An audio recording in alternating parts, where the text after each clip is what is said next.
ಗುರುಗಳೇ ನಮಸ್ಕಾರ. ನಮಸ್ಕಾರ ಹರೀಶ್ ಜಿ, ಚೆನ್ನಾಗಿದ್ದೀರಾ? ಚೆನ್ನಾಗಿದ್ದೀನಿ. ಇಡೀ ಭಾರತ ದೇಶ ಮತ್ತು ವಿಶ್ವ ಈಗ ಭಾರತದ ಕಡೆ ತಿರುಗಿ ನೋಡ್ತಾ ಇದೆ. ಎಲ್ಲೆಲ್ಲೂ ಕುಂಭಮೇಳ, ಮಹಾಕುಂಭಮೇಳದ ಸದ್ದೇ ಜೋರಾಗಿದೆ. ಗುರುಗಳೇ, ಬೇಸಿಕ್ ಆಗಿ ನಾವು ಅರ್ಥ ಮಾಡ್ಕೋಬೇಕಾಗಿರೋದು ಈ ಕುಂಭಮೇಳದ ಮೂಲ ಏನು ಅಂತ. ಇವತ್ತು ನಮ್ಮ ಭಾರತ ದೇಶದಲ್ಲಿ ಒಂದು ದೊಡ್ಡ ಮಹಾಕುಂಭಮೇಳ ನಡೀತಾ ಇದೆ. ಈ ಕುಂಭ ನಡೆಯೋ ಜಾಗದಲ್ಲಿ ಮೇಳ ನಡೀತಾ ಇರೋದ್ರಿಂದ ಕುಂಭಮೇಳ ಅಂತ ಕರೆದಿದ್ದಾರೆ. ಈಗ ನಿಮಗೆ ಕುಂಭ ಅಂದ್ರೇನು, ಮೇಳ ಅಂದ್ರೇನು ಅನ್ನೋದು ಎರಡು ಪದಗಳಿದೆ ಇಲ್ಲಿ. ಕುಂಭ ಅನ್ನೋ ನಡೆಯೋ ಜಾಗದಲ್ಲಿ ಮೇಳ ನಡೀತಾ ಇರೋದ್ರಿಂದ ಇದು ಕುಂಭಮೇಳ. ಹಾಗಿದ್ರೆ ಕುಂಭ ಅಂತೇನು ಅಂತ ಅರ್ಥ ಮಾಡ್ಕೋಬೇಕು. ಮತ್ತು ಇಡೀ ಪ್ರಪಂಚದಲ್ಲಿಯೇ ಅತಿ ಹೆಚ್ಚು ಜನ ಸೇರುವಂತಹ ಮೇಳ ಇದು. ಇನ್ನೆಲ್ಲಿಯೂ ಕೂಡ ಪ್ರಪಂಚದ ಯಾವುದೇ ಜಾಗದಲ್ಲಿ ಇಷ್ಟು ಜನ ಧಾರ್ಮಿಕವಾಗಿ ಯಾರೂ ಕರಿದೇನೆ ತಮ್ಮ ಮನಸ್ಸಿಗಾಗಿ, ಸಂತೋಷಕ್ಕಾಗಿ, ತಾವು ಮುಕ್ತಿಯನ್ನು ಹೊಂದೋದಕ್ಕಾಗಿ, ತಾವು ಭಗವಂತನಲ್ಲಿ ಲೀನವಾಗುವುದಕ್ಕಾಗಿ, ಭಗವಂತನ ಆಶೀರ್ವಾದ ಪಡ್ಕೊಳ್ಳೋಕ್ಕಾಗಿ ಒಂದು ನದಿಯ ನೀರಿನಲ್ಲಿ ಬಂದು ಮುಳುಗುವಂತಹ ಈ ಪ್ರಕ್ರಿಯೆ ಇದೆಯಲ್ಲ, ಇದು ಪ್ರಪಂಚದಲ್ಲಿ ಎಲ್ಲೂ ನಡೆಯೋದಕ್ಕೆ ಸಾಧ್ಯವಿಲ್ಲ. ಹಿಂದೆ ನಡೆದೂ ಇಲ್ಲ, ಮುಂದೆ ನಡೆಯೋದೂ ಇಲ್ಲ. ಹೀಗೆ ನಡೀತಾ ಇರುವಂತಹ ಒಂದು ಅದ್ಭುತವಾದಂತಹ ಒಂದು ಉತ್ಸವನೇ ಇದು ಕುಂಭಮೇಳ. ಇಲ್ಲಿ ಕುಂಭ ಅಂತಂದ್ರೆ ಏನು ಅಂದರೆ, ಸಾಮಾನ್ಯವಾಗಿ ಸಂಸ್ಕೃತದಲ್ಲಿ ಕುಂಭ ಅಂತಂದ್ರೆ ಕೊಡ ಅನ್ನುವಂತಹ ಅರ್ಥ ಬರ್ತದೆ. ಅಂದರೆ ತುಂಬಿದ್ದು, ಕಲಶ, ಘಟ ಅಂತೆಲ್ಲ ಬರ್ತದೆ. ಇನ್ನು ಎರಡನೇದು, ನಮ್ಮ ರಾಶಿ ಚಕ್ರದಲ್ಲೂ ಕೂಡ ಭಾರತೀಯ ಪಂಚಾಂಗದ ಒಂದು ಕಾಲ ಗಣನೆಯ ಲೆಕ್ಕದಲ್ಲಿಯೂ ಕೂಡ ಒಂದು ಕುಂಭ ರಾಶಿ ಅಂತ ಒಂದು ಕೂಡ ಬರುತ್ತೆ. ಅಲ್ಲಿಯೂ ಕೂಡ ಒಂದು ಕುಂಭ ಅಂದರೆ ಅಲ್ಲಿಯೂ ಕಲಶ ಅನ್ನೋದೇ ಬರುತ್ತೆ ಅಲ್ಲಿ.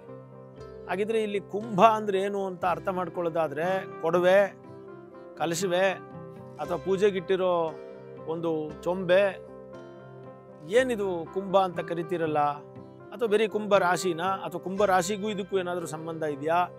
ಹೀಗೆಲ್ಲ ಪ್ರಶ್ನೆಗಳು ಬಂದಾಗ ಬಹಳ ಸುಲಭವಾಗಿ ಇದಕ್ಕೆ ಉತ್ತರ ಏನಪ್ಪ ಅಂದ್ರೆ, ಏನಿದು ಕುಂಭ ಅಂದ್ರೆ ಅಮೃತ ಕುಂಭ ಅಂತ. ಅಮೃತವನ್ನು ತುಂಬಿರುವಂತಹ ಯಾವ ಕೊಡ ಇದೆಯೋ ಅದು ಅಮೃತದ ಕೊಡ. ಅಂದ್ರೆ ಅಮೃತ ತುಂಬಿರುವಂತಹ ಕೊಡ, ಇದು ಕುಂಭ. ಇದಕ್ಕೂ ಕುಂಭಮೇಳಕ್ಕೂ ಏನು ಸಂಬಂಧ? ಎಲ್ಲಿಂದ ಕೊಡಕ್ಕೂ, ಅಮೃತ ತುಂಬಿದ ಕೊಡಕ್ಕೂ ಕುಂಭಮೇಳಕ್ಕೂ ಸಂಬಂಧ? ಯಾಕೆ ಇದನ್ನು ಕರೀತಾರೆ ಅನ್ನೋದಕ್ಕೆ ಹೋದ್ರೆ, ಆಗ ಹರೀಶ್ ಜಿ ಇದ್ರ ಮೂಲಕ್ಕೆ ಹೋಗ್ಬೇಕು ನಾವು.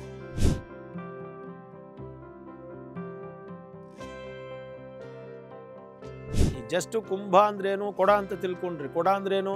ಅಮೃತದ ಕೊಡಕ್ಕೂ ಇಲ್ಲಿಗೂ ಏನೋ ಸಂಬಂಧ ಇದೆ ಅಂತ ಆಯ್ತು. ಅಮೃತದ ಕಲಶಕ್ಕೂ ಇದಕ್ಕೂ ಏನೋ ಸಂಬಂಧ ಇದೆ. ಆ ಅಮೃತದ ಕಲಶದ ಆಧಾರದ ಮೇಲೆ ಇಲ್ಲಿ ಎಲ್ಲ ಜನ ಸೇರ್ತಾ ಇದ್ದಾರೆ. ಆದ್ರೆ ಸೇರ್ತಾ ಇರೋದು ನದಿಯ ತಟದಲ್ಲಿ. ಆದ್ರೆ ಇದು ಎಲ್ಲಿಂದ ಬಂತು? ಇದ್ರ ಮೂಲ ಏನು? ಯಾಕೆ ಇದು ಕುಂಭಮೇಳ ಅಂತ ಕರೆಸ್ಕೊಳ್ತು ಅನ್ನೋದಕ್ಕೆ ನಮ್ಮ ಪುರಾಣಗಳಿಗೆ ಹೋದಾಗ ನಮಗಿದು ಅರ್ಥ ಆಗುತ್ತೆ. ಪುರಾಣಗಳಲ್ಲಿ ಒಂದು ವಿಶೇಷವಾದಂತಹ ಒಂದು ಪ್ರಸಂಗ ನಮ್ಮ ಪುರಾಣಗಳಲ್ಲಿ ಬರ್ತದೆ. ದೇವತೆಗಳು ಮತ್ತು ದಾನವರು ಬಹಳ ದೀರ್ಘಕಾಲ ಅವರಿಬ್ಬರು ಬದ್ಧ ಶತ್ರುಗಳು. ದೇವತೆಗಳನ್ನು ಆಕ್ರಮಿಸೋದಕ್ಕೆ ರಾಕ್ಷಸರು, ರಾಕ್ಷಸರನ್ನು ಸದೆ ಬಡಿಯೋದಕ್ಕೆ ದೇವತೆಗಳು ನಿರಂತರವಾಗಿ ಪ್ರಯತ್ನವನ್ನು ಮಾಡ್ತಾನೆ ಇರ್ತಾರೆ. ಇದು ದೇವಾಸುರ ಯುದ್ಧ ಅಂತ ಬರ್ತದೆ. ದೇವತೆಗಳು ಮತ್ತು ಅಸುರರು, ಸುರರು ಅಸುರರು ಬೇರೆ ಯಾರು ಅಲ್ಲ, ಎಲ್ಲ ಅಣ್ಣ ತಮ್ಮಂದಿರೇ.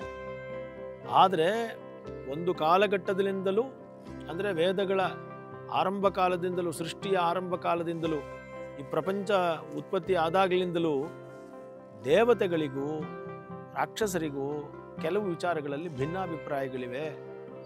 ದೇವತೆಗಳು ಜಗತ್ತಿಗೆ ಒಳ್ಳೆಯದನ್ನು ಮಾಡಬೇಕು ಅನ್ನೋದಾದರೆ, ಅಸುರರು ಅದನ್ನು ನಾಶ ಮಾಡೋದಕ್ಕೆ ಪ್ರಯತ್ನ ಪಡ್ತಾರೆ. ಹಾಗಾಗಿ ಅಸುರರಿಗೂ ಸುರರಿಗೂ ಯುದ್ಧ ನಡ್ಕೊಂಡು ಬರ್ತಾನೇ ಇರ್ತು. ಹೀಗಾಗಿ ಏನಾಗ್ತಿತ್ತು, ಅಸುರರು ಸುರರ ಮೇಲೆ, ಸುರರು ಅಸುರರ ಮೇಲೆ ಯುದ್ಧ ಮಾಡ್ತಾ ಬಹಳ ಜೀವನದಲ್ಲಿ ಬಹಳ ಜನ ಸಾಯ್ತಾ ಇದ್ರು. ಸುರರು ಸಾಯ್ತಾ ಇದ್ರು, ಅಸುರರು ಸಾಯ್ತಾ ಇದ್ರು. ಈಗ ಇವರಿಬ್ಬರಿಗೂ ಒಂದು ಮನಸ್ಸು ಬಂತು, ಹೇಗಾದರೂ ಮಾಡಿ ಅಮೃತಪಾನವನ್ನು ಮಾಡಿಬಿಟ್ರೆ ನಾವಿಬ್ಬರೂ ಸಾವಿಲ್ದೇ ಇರೋಂಗೆ ಆಗ್ಬಿಡ್ತೀವಿ ಅನ್ನೋದು ಅವ್ರ ಮನಸ್ಸಿಗೆ ಬಂದ್ಬಿಡ್ತು. ಸೊ ಆದರೆ ಕೇವಲ ಸುರರೇ ಅಮೃತವನ್ನು ಪಡ್ಕೊಳ್ಳೋಷ್ಟು ಶಕ್ತಿ ಇರಲಿಲ್ಲ, ಕೇವಲ ಅಸುರರಿಗೆ ಪಡ್ಕೊಳ್ಳೋ ಶಕ್ತಿನೂ ಇರಲಿಲ್ಲ. ಸೊ ಅಸುರರು ಮತ್ತು ಸುರರು ಒಂದಾಗಲೇಬೇಕಾಗಿತ್ತು ಸಮುದ್ರಕ್ಕೆ. ಯಾಕೆಂದರೆ ಇದನ್ನು ಅಮೃತವನ್ನು ಪಡೆಯೋದಕ್ಕೆ. ಯಾಕೆ ಅಂದರೆ ಸಮುದ್ರವನ್ನು ಕಡಿಬೇಕಾಗಿತ್ತು. ಇದನ್ನು ಅಮೃತವನ್ನು ಪಡಿಬೇಕಾದ್ರೆ ಸಮುದ್ರವನ್ನು ಕಡಿಬೇಕಾಗಿತ್ತು, ಅದನ್ನು ಮಂಥನ ಮಾಡಬೇಕಾಗಿತ್ತು. ಇದು ಒಬ್ಬರ ಕೈಯಲ್ಲಿ ಆಗ್ತಾ ಇರಲಿಲ್ಲ. ಕಡೆಗೆ ಇವರೆಲ್ಲ ಸೇರಿ ಒಂದು ತೀರ್ಮಾನಕ್ಕೆ ಬಂದರು. ನಮ್ಮಿಬ್ಬರೂ ಯುದ್ಧ ಮಾಡ್ತಾ ಇದ್ದೀವಿ, ಇಬ್ಬರೂ ಸಾಯ್ತಾ ಇದ್ದೀವಿ ಸರಿ, ಆದರೆ ಯುದ್ಧದ ವಿಷಯಗಳು ಆಮೇಲೆ ಇರಲಿ. ಇಬ್ಬರೂ ಅಮೃತ ಕುಡಿದ್ಬಿಟ್ರೆ ಈ ಸಮಸ್ಯೆನೇ ಇಲ್ವೋ ಇಬ್ರಿಗೂ? ಈಗ ಯುದ್ಧ ಆದರೂ ನಾವಿಬ್ಬರೂ ಸಾಯೋದಿಲ್ವೋ? ಹಾಗಾಗಿ ಏನು ಮಾಡೋದು, ಸಮುದ್ರ ಮಂಥನವನ್ನು ಮಾಡಿಬಿಡೋಣ. ಸಮುದ್ರ ಮಂಥನವನ್ನು ಮಾಡಿಬಿಟ್ರೆ ಅಲ್ಲಿ ಸಮುದ್ರದಲ್ಲಿ ಅಮೃತ ಉತ್ಪತ್ತಿ ಆಗುತ್ತೆ, ಕುಡಿದ್ರೆ ಒಳ್ಳೆಯದಾಗುತ್ತೆ ಅಂತ ಅಂದ್ಕೊಂಡ್ರು. ಸೊ ಹೀಗಾಗಿ ಏನಾಯಿತು, ದೇವತೆಗಳು ಮತ್ತು ಅಸುರರು ಯಾವತ್ತಿಗೂ ಒಂದಾಗೋಕ್ಕೆ ಸಾಧ್ಯವಿಲ್ಲ. ಈ ವಿಚಾರಕ್ಕೋಸ್ಕರ ಒಂದಾದರು ಇಬ್ಬರೂ. ಆಮೇಲೆ ಏನಾಯಿತು, ದೇವತೆಗಳೆಲ್ಲ ಸೇರಿಕೊಂಡ್ರು. ಸರಿ, ಸಮುದ್ರವನ್ನು ಕಡಿಬೇಕು ಅಂತ ತೀರ್ಮಾನ ಆಯಿತು. ಕಡಿಯೋದಕ್ಕೆ ಕಡಗೋಲ್ ಬೇಕಲ್ಲ, ಅದಕ್ಕೆ ಮಂಥರ ಪರ್ವತವನ್ನು ತೊಗೊಂಡು ಬಂದರು. ಸರಿ, ಅದನ್ನು ಕಡಿಯೋದಕ್ಕೆ ಹಗ್ಗ ಬೇಕಲ್ಲ, ಅದಕ್ಕೆ ಅವರು ಆದಿಶೇಷನನ್ನು ಹಿಡ್ಕೊಂಡ್ಬಂದರು. ಅವನ್ನ ಕೇಳಿದ್ರು, ಆಯಿತು. ಅವನು ಈ ಸರ್ಪ ರಾಜರು ಬಂದರು, ಇವರೆಲ್ಲ ಇದ್ದಾರಲ್ಲ, ವಾಸುಕಿ, ತಕ್ಷಕ, ಆದಿಶೇಷ ಎಲ್ಲ, ಇವ್ರನ್ನ ತಗೊಂಡ್ರು. ವಾಸುಕಿಯನ್ನು ಇದನ್ನಾಗಿಟ್ಕೊಂಡ್ರು, ಹಗ್ಗವಾಗಿ ಬಳಸಿದ್ರು. ಈಗ ಕಡಿಯೋದಕ್ಕೆ ಆರಂಭಿಸಿದ್ರು, ಪರ್ವತ ಕೆಳಗಡೆ ಮುಳುಗೋಯ್ತು. ಆಗ ಮತ್ತೆ ತಿರ್ಗಾ ಪರಮಾತ್ಮನನ್ನು ಪ್ರಾರ್ಥನೆ ಮಾಡಿದ್ರು. ಮಹಾವಿಷ್ಣು ಕೂರ್ಮಾವತಾರ ತೆಗೆದುಕೊಂಡು ಅಲ್ಲಿ ಅಡಿಯಲ್ಲಿ ನಿಂತ್ಕೊಂಡ, ತನ್ನ ಬೆನ್ನನ್ನು ಕೊಟ್ಕೊಂಡು. ಅದಾದ ಮೇಲೆ ಪರ್ವತವನ್ನು ಮೇಲಿಟ್ಟರು, ಕಡಿದ್ರು. ಮೊದಲಿಗೆ ಅಮೃತ ಬರುತ್ತೆ ಅಂತ ಅಂದ್ಕೊಂಡ್ರು, ಹಾಲಾಹಲ ವಿಷ ಬಂತು, ಶಿವ ಕುಡ್ದ. ಆಮೇಲೆ ಅಮೃತವನ್ನು ಬಂತು. ಧನ್ವಂತರಿ ದೇವ ಅಮೃತವನ್ನು, ಕುಂಭದಲ್ಲಿ ಅಮೃತವನ್ನು ಇಟ್ಕೊಂಡು ಅಮೃತ ಘಟದ ಜೊತೆಯಲ್ಲಿ ಉತ್ಪತ್ತಿಯಾದ. ಅವನು ಅಲ್ಲಿಗೆ ಬಂದ. ಆ ಸಂದರ್ಭದಲ್ಲಿ ಆ ಅಮೃತ ಘಟ ಕುಂಭ, ಅಮೃತ ಕುಂಭ ಉತ್ಪತ್ತಿಯಾಯಿತು. ಕಡೆಗೆ ದೇವತೆಗಳು ಮತ್ತು ರಾಕ್ಷಸರು ಹಂಚಿಕೊಳ್ಳೋ ಸಂದರ್ಭದಲ್ಲಿ ಮೋಹಿನಿ ಅವತಾರವನ್ನು ತಾಳಿ ದೇವತೆಗಳಿಗೆ ಅದನ್ನು ಉಣಬಡಿಸಿ ರಾಕ್ಷಸರಿಗೆ ಇಲ್ಲದೇ ಇರೋಂಗೆ ನೋಡಿಕೊಂಡು ಮಹಾತ್ಮ ಅವನು ನಾರಾಯಣ ಮೋಹಿನಿ ರೂಪದಲ್ಲಿ ಪ್ರಪಂಚವನ್ನು ರಕ್ಷಣೆ ಮಾಡಿದ. ಈ ಸಂದರ್ಭದಲ್ಲಿ ಆ ಕುಂಭದಿಂದ ಒಂದು ಹನಿ ಅಮೃತ ಒಂದು ಜಾಗದಲ್ಲಿ ಬಿತ್ತು, ಅದೇ ಪ್ರಯಾಗರಾಜ. ಸೊ ಅಮೃತ ಕುಂಭದ ಬಿಂದು ಬಿದ್ದಿದ್ರಿಂದಾನೇ ಅಲ್ಲಿ ಮಹಾಕುಂಭಮೇಳ ನಡೀತಾರೆ. ಯಾಕೆ ಅಂದರೆ, ಯಾವ ಜಾಗದಲ್ಲಿ ಗಂಗಾ, ಯಮುನಾ ಮತ್ತು ಸರಸ್ವತಿಯರು ಮೂರು ಪವಿತ್ರವಾದ ನದಿಗಳು ಸಂಗಮವಾಗ್ತಾ ಇದೆಯೋ, ಯಾವ ಜಾಗದಲ್ಲಿ ಆ ಅಮೃತದ ಬಿಂದು ಬಿತ್ತು ಅಂತ ಹೇಳ್ತಾರೋ, ಆ ಜಾಗದಲ್ಲಿ ಕರೆಕ್ಟಾಗಿ ಅಲ್ಲಿಗೆ ಗುರು ವೃಷಭಕ್ಕೆ ಬಂದಾಗ ಅಲ್ಲಿ ಅದು ಕುಂಭಮೇಳ, ಅಲ್ಲಿ ಕುಂಭ ಸಂಭವಿಸ್ತದೆ. ಸೊ ಹಾಗಾಗಿ ಅಮೃತ ಘಟದ ಕುಂಭದ ಆಧಾರದ ಮೇಲೆ ಅಲ್ಲಿ ಸೇರೋದ್ರಿಂದ ಅದಕ್ಕೆ ಕುಂಭಮೇಳ ಅಂತ ಕರೀತಾರೆ. ಇದು ಕೇವಲ ಅದೊಂದೇ ಜಾಗ ಅಲ್ಲ, ಇನ್ನು 12 ಜಾಗಗಳು ಹೇಳ್ತಾರೆ. ಗುರು ಒಂದೊಂದು ರಾಶಿಗೆ ಬದಲಾವಣೆ ಆಗ್ತಾ ಇರೋ ಹಾಗೆ 12 ಏನು ನದಿಗಳಲ್ಲಿ ಅಲ್ಲಿ ಕುಂಭಗಳನ್ನು ಮಾಡ್ತಾರೆ. ಆದರೆ ಮಹಾಕುಂಭಮೇಳ ನಡೆಯುವಂತಹ ಜಾಗ ಬಂದು ಪ್ರಯಾಗರಾಜ. ಯಾಕೆ ಅಂದರೆ ಅಲ್ಲಿ ತ್ರಿವೇಣಿ ಸಂಗಮ, ಭಾರತದ ಅತಿ ಪವಿತ್ರ ನದಿಗಳ ಸಂಗಮ ಅಲ್ಲಿದೆ ಅನ್ನೋದು ಈ ಕುಂಭದ ಹಿನ್ನೆಲೆ. ಕುಂಭಕ್ಕಾಗಿ, ಅಮೃತ ಕುಂಭದ ಬಿಂದುವಿಗಾಗಿ ನಡೆಯುವ ಉತ್ಸವವೇ ಈ ಕುಂಭಮೇಳ. ಕುಂಭಮೇಳ ನಾವು ಕೇಳಿದ್ವಿ, ಅರ್ಧ ಕುಂಭಮೇಳ ಕೇಳಿದ್ವಿ, ಪೂರ್ಣ ಕುಂಭಮೇಳ ಕೇಳಿದ್ವಿ. ಬಹುಶಃ ಜೀವಮಾನದಲ್ಲಿ ಯಾರಾದರೂ ಅಪರೂಪಕ್ಕೆ ಕಾಣಸಿಗುವಂಥ ಮಹಾಕುಂಭಮೇಳ ಇದು. ಈ 4 ವಿಧದ ಕುಂಭಮೇಳಗಳು ಏನೇನು ಡಿಫ್ರೆನ್ಸ್ ಗುರುಗಳೇ? ಅಂದರೆ ಪ್ರತಿ ವರ್ಷ ಏನು ಅಂತಂದರೆ, ಈಗ 6 ವರ್ಷಕ್ಕೊಂದ್ಸಲ ನಡೆಯುತ್ತೆ, 12 ವರ್ಷಕ್ಕೊಂದ್ಸಲ ನಡೆಯುತ್ತೆ. ಆದರೆ 144 ವರ್ಷಕ್ಕೆ ಅಂದರೆ ಅದರ ಆವರ್ತನದಲ್ಲಿ ನಡೆಯುತ್ತಲ್ಲ, ಅದು ಮಹಾಕುಂಭಮೇಳವಾಗುತ್ತೆ. ಯಾಕೆಂದರೆ ನಾನು ಈಗಾಗಲೇ ಹೇಳಿದ ಹಾಗೆ ಗುರುವಿನ ಬದಲಾವಣೆಯನ್ನು ಇಟ್ಕೊಂಡು ಅದು ಆಗ್ತಾ ಇರುತ್ತೆ. ಇವಾಗ ನೋಡಿ, ಒಂದು ರಾಶಿಯಲ್ಲಿ ಗುರು ಇದ್ದರೆ, ಇವಾಗ ಇವತ್ತು ವೃಷಭ ರಾಶಿಯಲ್ಲಿ ಗುರು ಇದ್ದಾರೆ. ಗುರುವಿನ ಸಂಚಾರ ಒಂದು ರಾಶಿಯಿಂದ ಇನ್ನೊಂದು ರಾಶಿಗೆ ಅಂದರೆ 30 ಡಿಗ್ರಿ ಹೋಗೋದಕ್ಕೆ 1 ವರ್ಷ ತಗೊಳ್ತಾನೆ. ಹೀಗೆ ಒಂದೊಂದು ವರ್ಷವೇ ಹೋದಾಗ 6 ವರ್ಷಗಳು ಕಳೆದಾಗ ಅದು ಅರ್ಧ ಕುಂಭವಾಗುತ್ತೆ. ಅದೇ 12 ರಾಶಿಯಲ್ಲಿಯೂ ಬಂದು ಅಂದರೆ ವೃಷಭ ರಾಶಿಯಿಂದ ವೃಷಭ ರಾಶಿಗೆ ಬರೋಷ್ಟರೊಳಗೆ 12 ವರ್ಷ ಆಗುತ್ತೆ. ಹಾಗೆ 12 ವರ್ಷ ಆದಾಗ ಏನಾಗುತ್ತೆ, ಅದು ಒಂದು ಪೂರ್ಣ ಕುಂಭ ಆಗುತ್ತೆ. ಅದೇ 12ರ ಆವರ್ತನದಲ್ಲಿ ಮತ್ತೆ ಬಂದಾಗ ಏನಾಗುತ್ತೆ, ಮಹಾಕುಂಭಮೇಳವಾಗುತ್ತೆ. ಆದರೆ 144 ವರ್ಷಕ್ಕೆ ಬಂದಾಗ ಮಹಾಕುಂಭಮೇಳ ಆಗಿ ಇವತ್ತಿನ ಏನು ಆಚರಣೆ ಮಾಡ್ತಾ ಇದ್ದೀವಿ ಮಹಾಕುಂಭಮೇಳವಾಗಿ ಆಗ್ತದೆ. ಯಾಕೆಂದರೆ ಇಂತಹ ಘಟನೆ 144 ವರ್ಷಗಳಿಗೆ ಒಂದ್ಸಲ ನಡೆಯುತ್ತೆ. ಯಾಕೆಂದರೆ 12 × 12 ನಾವು ಕ್ಯಾಲ್ಕುಲೇಟ್ ಮಾಡಿಕೊಂಡಾಗ ಅದು ಬರುತ್ತೆ. ಸೊ ಹಾಗಾಗಿ ಇದು ಜೀವಮಾನದಲ್ಲಿ ಒಂದು ಸಲದ ಸಾಧನೆ. ಯಾಕೆ ಅಂತಂದರೆ ಅಷ್ಟು ವರ್ಷ ಯಾರು ಬದುಕೋದೇ ಇಲ್ಲ.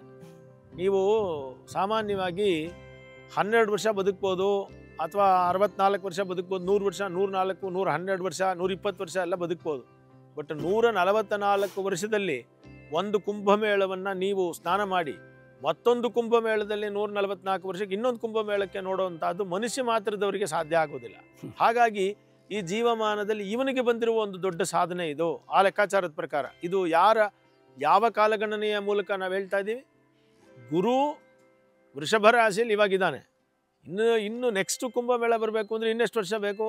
ತಿರ್ಗಾ 12 ವರ್ಷ ಬೇಕು. ಯಾಕೆಂದರೆ ನೆಕ್ಸ್ಟು ವೃಷಭ ರಾಶಿಗೆ, ವೃಷಭದಿಂದ ಮಿಥುನ ನೆಕ್ಸ್ಟ್ ಹೋಗ್ತಾ ಹಿಂಗೆ ಬರೋದಕ್ಕೆ 12 ವರ್ಷ ಬೇಕು. ಆ ರೀತಿ ಆವರ್ತನಗಳನ್ನಾಗಿ ಅವನು ವಾಪಸ್ ಬರೋದಷ್ಟಕ್ಕೆ ನೀವು ಜೀವವೇ ಸಾಧ್ಯವಿಲ್ಲ ಇನ್ನು 144 ವರ್ಷಕ್ಕೆ. ಹಾಗಾಗಿ ಇದು ಮಹಾಕುಂಭಮೇಳ ಅನ್ನುವಂತಹ ಹೆಸರನ್ನು ತಗೊಂಡಿದೆ. ಇಡೀ ಜಗತ್ತಲ್ಲಿ ಬಹುಶಃ ಈ ಥರದೊಂದು ಧಾರ್ಮಿಕ ಮತ್ತು ಸಾಂಸ್ಕೃತಿಕ ಮೇಳೈಸುವಿಕೆ ನಡೆಯೋಕೆ ಸಾಧ್ಯನೇ ಇಲ್ಲ ಅನ್ಸುತ್ತೆ. ಒಂದು ಲೆಕ್ಕಾಚಾರದ ಪ್ರಕಾರ ಗುರುಗಳೇ 45 ಕೋಟಿಗೂ ಅಧಿಕ ಮಂದಿ ಬಂದಿಲ್ಲಿ ಪುಣ್ಯ ಸ್ನಾನ ಮಾಡ್ತಾರೆ ಅಂತ. ಈ ಪ್ರಮಾಣದಲ್ಲಿ ಒಂದು ಮೇಳಕ್ಕೆ ಬರುವ ಕಲ್ಪನೆ ಮಾಡಿಕೊಂಡ್ರೆ ಅಬ್ಬಬ್ಬಾ ಅನ್ಸುತ್ತೆ. ಇದ್ರ ಹಿನ್ನೆಲೆ ಏನು? ಇಷ್ಟು ಜನ ಬರೋ ಕಾರಣ ಏನು ಗುರುಗಳೇ? ಇದು ಇಷ್ಟು ಹಿನ್ನೆಲೆ ಯೋಚನೆ ಮಾಡಬೇಕಾಗಿರೋದೇನು ಅಂತಂದರೆ ಸಹಸ್ರ ವರ್ಷಗಳಿಂದ ನಡ್ಕೊಂಡ್ಬಂದಿರುವಂತಹ ಪದ್ಧತಿ, ಆಚರಣೆಗಳು ಮತ್ತು ನಂಬಿಕೆಗಳು. ಒಂದು ಲೆಕ್ಕಾಚಾರದ ಪ್ರಕಾರ ಗುರುಗಳೇ, ಅಮೆರಿಕ ದೇಶದ ಜನಸಂಖ್ಯೆಯನ್ನು ಮೀರಿ ಇಲ್ಲಿಗೆ ಜನಸಂಖ್ಯೆ ಬರುತ್ತೆ ಪುಣ್ಯ ಸ್ನಾನ ಮಾಡೋಕ್ಕೆ ಅಂತ. ಅಮೇರಿಕಾ, ರಷ್ಯಾ, ಜರ್ಮನಿ, ಯುರೋಪು ಇವುಗಳೆಲ್ಲವನ್ನೂ ಕ್ಯಾಲ್ಕುಲೇಟ್ ಮಾಡಿದ್ರು ಆಸ್ಟ್ರೇಲಿಯಾದಂತಹ ವಿರಳವಾದ ಜನಸಂಖ್ಯೆ ಇರೋರನ್ನ ತಗೊಂಡ್ಬಿಟ್ರಂತೂ ಇಲ್ಲವೇ ಇಲ್ಲ. ಏಷ್ಯಾದಲ್ಲೇ ಜನಸಂಖ್ಯೆ ಜಾಸ್ತಿ, ಇಡೀ ಪ್ರಪಂಚದಲ್ಲಿ ಏಷ್ಯಾದ ಜನಸಂಖ್ಯೆ ಜಾಸ್ತಿ. ಹಾಗೆ ನೋಡಿದ್ರೆ ಭಾರತದ, ಚೈನಾದ ಜನಸಂಖ್ಯೆಗೆ ಸಮಾನ ಮಾಡೋಕ್ಕೆ ನೀವು ಆ ಎಲ್ಲ ದೇಶಗಳದನ್ನು ಹಾಕಿದ್ರೂ ಆಗೋದಿಲ್ಲ. ಅಂಥದ್ರಲ್ಲಿ ಭಾರತದಂತಹ ರಾಷ್ಟ್ರದಲ್ಲಿ, ಅದು ಆಧ್ಯಾತ್ಮಿಕ ರಾಷ್ಟ್ರದಲ್ಲಿ, ನಂಬಿಕೆ ಇಟ್ಟಿರುವ ರಾಷ್ಟ್ರದಲ್ಲಿ ಅರ್ಧ ಜನಸಂಖ್ಯೆ ಭಾಗವಹಿಸ್ಬಿಟ್ರು ಪ್ರಪಂಚದ ಅರ್ಧ ಜನಸಂಖ್ಯೆ ಬಂದಂಗೆ ಆಗೋಯ್ತಲ್ಲ. ಯಾವ ದೇಶಗಳಿಗೂ ಸಮ ಇಲ್ಲ ಇದು, ಅಷ್ಟು ಜಾಸ್ತಿ ಜನ ಬರ್ತಾರೆ. ಕಾರಣ ಏನು ಅಂತಂದರೆ, ಈ ಗಂಗಾ ನದಿ ಅನ್ನೋದು ಅತಿ ಪವಿತ್ರ ಅನ್ನೋದನ್ನ ನಮಗೆ ಹುಟ್ಟಿದಾಗ್ಲಿಂದಾನು ಹೇಳ್ಕೊಟ್ಟಿದ್ದಾರೆ. ಗಂಗೆ ಚ ಯಮುನೆ ಚೈವ ಗೋದಾವರಿ ಸರಸ್ವತಿ ನರ್ಮದೆ ಸಿಂಧು ಕಾವೇರಿ ಜಲೇಸ್ಮಿನ್ ಸನ್ನಿಧಿಂಕುರು ಅಂತ ಹೇಳಿ, ನೀವು ನಿಮ್ಮ ಮನೆಯಲ್ಲೇ ಸ್ನಾನ ಮಾಡ್ತಾ ಇದ್ರೂ ಆ ಮನೆಯ ನೀರಿಗೇನೆ ನೀವು ಎಲ್ಲ ನದಿಗಳನ್ನು ಆವಾಹನೆ ಮಾಡಿ ಸ್ನಾನ ಮಾಡ್ತೀರಿ. ಅಂದರೆ ನಮಗೆ ಅದು ಅತಿ ಪವಿತ್ರವಾದ ನದಿ ಅಂತ ಹೇಳಿ ನಾವು ಹುಟ್ಟಿದಾಗ್ಲಿಂದ ಹೇಳ್ಕೊಂಬಂದಿದ್ದಾರೆ. ಸೊ ಅಂತಹ ಅತಿ ಪವಿತ್ರವಾದ ನದಿಯಲ್ಲಿ ಆ ಗುರುವಿನ ಸಂಯೋಗದಿಂದ ಕುಂಭಮೇಳ ಆಗುತ್ತೆ ಅಂತಂದ್ರೆ, ಅದು ಗಂಗೆ, ಯಮುನೆ, ಸರಸ್ವತಿ ಮೂರು ಆಗುವಂತಹ ತ್ರಿವೇಣಿ ಸಂಗಮದಲ್ಲಿ ಇಂತಹ ಒಂದು ಸ್ನಾನ ಮಾಡಬೇಕು ಅಂತಂದ್ರೆ ಅತಿ ಪವಿತ್ರ ಅಂತ ಅನ್ನಿಸ್ಬಿಡುತ್ತೆ. ಹಾಗಾಗಿ ಜನ, ನಾನು ಹೇಳ್ತೀನಿ, 140 ಕೋಟಿ ಜನಕ್ಕೂ ಹೋಗಬೇಕು ಅಂತ ಆಸೆ ಇದೆ. ಎಷ್ಟೋ ಜನಕ್ಕೆ ಪಾಪ ಅವ್ರಿಗೆ ಹೋಗೋಕ್ಕೆ ದುಡ್ಡಿಲ್ಲ, ಇನ್ನು ಕೆಲವರಿಗೆ ಸಮಯ ಇಲ್ಲ, ಇನ್ನು ಕೆಲವರಿಗೆ ಶಕ್ತಿ ಇಲ್ಲ. ಅಕಸ್ಮಾತ್ ಏನಾದರೂ ನೀವು ಭಾರತದಲ್ಲಿ ಒಂದು 140 ಕೋಟಿ ಜನಸಂಖ್ಯೆಯಲ್ಲಿ ಎಲ್ಲರೂ ಹೋಗ್ತೀರಾ ಅಂತಂದರೆ ಮಿನಿಮಮ್ 100 ಕೋಟಿ ಜನ ಹೋಗೋದಕ್ಕೆ ರೆಡಿ ಇದ್ದಾರೆ. ಅಂದರೆ ನೀವು ಬಂದಿರೋ ಜನ ಅಲ್ಲಿಗೆ 25-40 ಕೋಟಿ ಬರ್ಬೋದು ಅಷ್ಟೇ.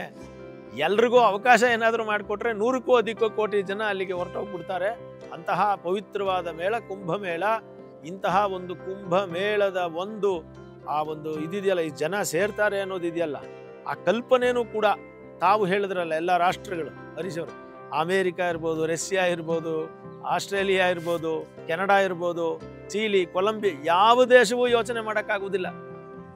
ಆಮೇಲೆ ಆ ಥರದ ಜನ, ಅಷ್ಟೊಂದು ಜನ ಸೇರಿದ್ರೆ ಅವ್ರ ಕೈಲಿ ಈ ನಿರ್ವಹಣೆನೂ ಮಾಡೋಕ್ಕಾಗೋದಿಲ್ಲ. ಅಂತಹ ಒಂದು ಯಾವ ಆಹ್ವಾನ ಇಲ್ಲದೆ, ಯಾರದೇ ಮೋಟಿವೇಶನ್ ಇಲ್ದೇನೆ, ಅಂದರೆ ನೀ ಬರಲೇಬೇಕು, ಹೋಗಲೇಬೇಕು ಅಂತ ಒತ್ತಾಯ ಇಲ್ದೇನೆ, ತಮಗೆ ತಾವೇ ಪ್ರೀತಿಯಿಂದ ಹೋಗುವಂತಹ ಯಾವುದಾದ್ರೂ ಈ ಪ್ರಪಂಚದಲ್ಲೇ ಅತ್ಯದ್ಭುತವಾದ ಒಂದು ಮೇಳ ಇದ್ದರೆ ಅದು ಕುಂಭಮೇಳ ಮಾತ್ರ.